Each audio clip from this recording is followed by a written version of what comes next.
نوح کی کشتی۔ لوگوں میں جہالت اور نادانی روز بروز بڑھتی جا رہی تھی۔ وہ بتوں کی پرستش کیا کرتے تھے اور طرح طرح کی خرافات میں گرفتار تھے۔ پھر خدا نے ان کی نجات کے لیے صاحب ایمان اور صابر نبی کو بھیجا جن کا نام نوح تھا۔ حضرت نوح علیہ السلام نے لوگوں کو بت پرستی چھوڑنے اور صرف ایک خدا کی عبادت کرنے کی دعوت دی۔ وہ صبر و استقامت کے ساتھ دن رات انہیں سمجھاتے رہے اور مختلف طریقوں سے انہیں خدا کی وحدانیت پر ایمان لانے کی دعوت دیتے رہے، لیکن حضرت نوح کی تمام دلیلیں بیکار گئیں اور ان کی پیاری باتوں کا کافروں پر کوئی اثر نہ ہوا، بلکہ ان کی سرکشی اور نافرمانی بڑھتی گئی، یہاں تک کہ ایک مرتبہ انہوں نے حضرت نوح کو خوب مارا اور بے ہوش کر دیا۔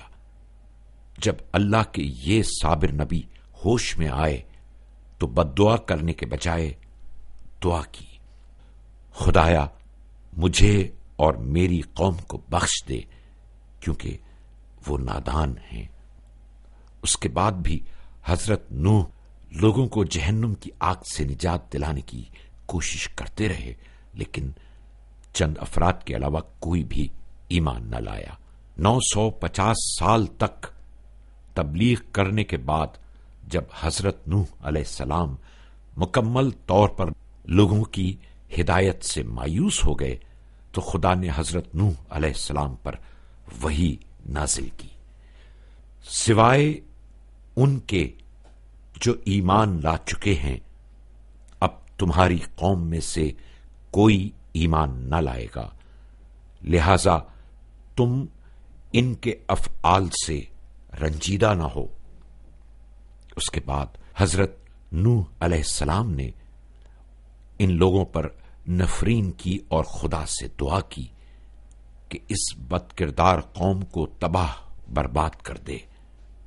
اللہ تعالی نے اپنے نبی کی دعا کو قبول کیا اور حضرت نوح علیہ السلام کو حکم دیا کہ ایک بڑی کشتی تیار کریں۔ حضرت نوح علیہ السلام نے کشتی کا سامان اور اوزار جمع کیے اور شہر سے باہر کشتی کی تیاری شروع کر دی۔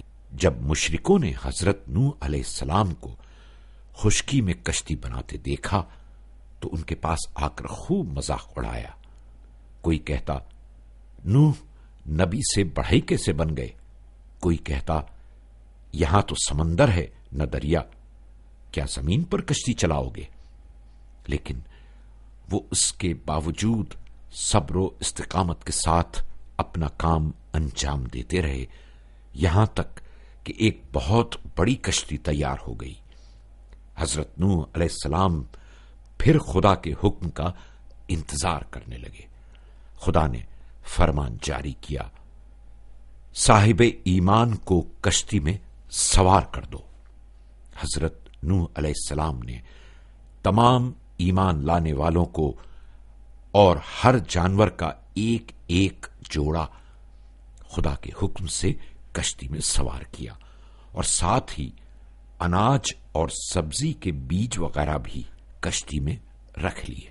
اس کے بعد اپنی اپنی مخصوص جگہوں پر بیٹھ گئے اور خدا کے عذاب کا انتظار کرنے لگے۔ اور پھر عذاب کی علامتیں ظاہر ہونا شروع ہوئیں، تیز ہوائیں چلیں، آندھی آئی، زمین سے پانی ابلا اور آسمان سے موسلا دھار بارش شروع ہو گئی۔ کچھ ہی دیر میں ہر طرف پانی ہی پانی نظر آنے لگا اور لوگ ڈوبنے لگے، صرف حضرت نوح کی کشتی میں سوار با ایمان افراد اور جانور محفوظ تھے۔ اسی دوران حضرت نوح علیہ السلام نے دیکھا کہ ان کا بیٹا کنعان خطرے میں ہے۔ حضرت نوح نے دعا کے لیے ہاتھ بلند کیے اور اللہ کی بارگاہ میں عرض کیا، پروردگار، میرا فرزند میرے اہل میں سے ہے اور میرے اہل کو بچانے کا تیرا وعدہ برحق ہے اور تو بہترین فیصلہ کرنے والا ہے۔ حضرت نوح علیہ السلام نے اپنی کشتی سے بیٹے کو پکارا اور اسے ایمان کی دعوت دیتے ہوئے فرمایا، میرے بیٹے کشتی میں سوار ہو جاؤ اور کافروں میں شامل نہ ہو۔ بیٹے نے گستاخی سے جواب دیا، میں پہاڑ پر چڑھ کر پناہ لوں گا جو مجھے پانی سے بچا لے گا۔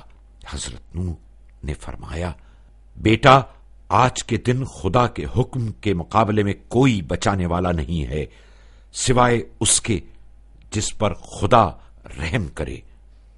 لیکن اس نے باپ کی نصیحت کو ٹھکرا دیا۔ اس طرح نافرمان بیٹا اپنی سزا کو پہنچا اور ڈوب گیا۔ پانی خدا کی ایک عظیم نعمت ہے، لیکن اس دن یہ پانی برے انسانوں اور کافروں کے لیے عذاب بن گیا تھا۔ اس دن برے لوگوں میں سے کوئی بھی محفوظ نہ تھا، کیونکہ آج وہ اپنے برے اعمال کی سزا بھگت رہے تھے۔ جب حضرت نوح نے دیکھا کہ تمام کافر ہلاک ہو چکے ہیں تو آپ نے ایک کبوتر کشتی سے باہر اڑا دیا۔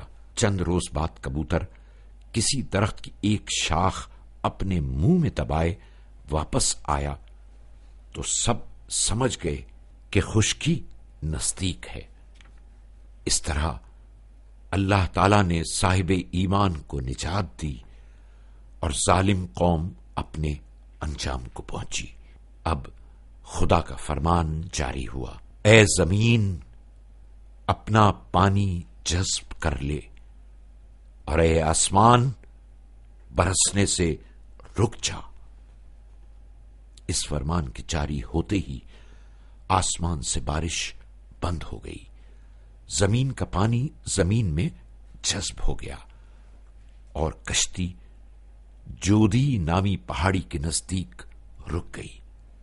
خدا کی طرف سے وحی نازل ہوئی، اے نوح اپنے ساتھیوں کے ساتھ زمین پر اتر آؤ کہ خدا کی برکات تم پر نازل ہوں اور وہی تمہارا محافظ ہوگا۔ غار میں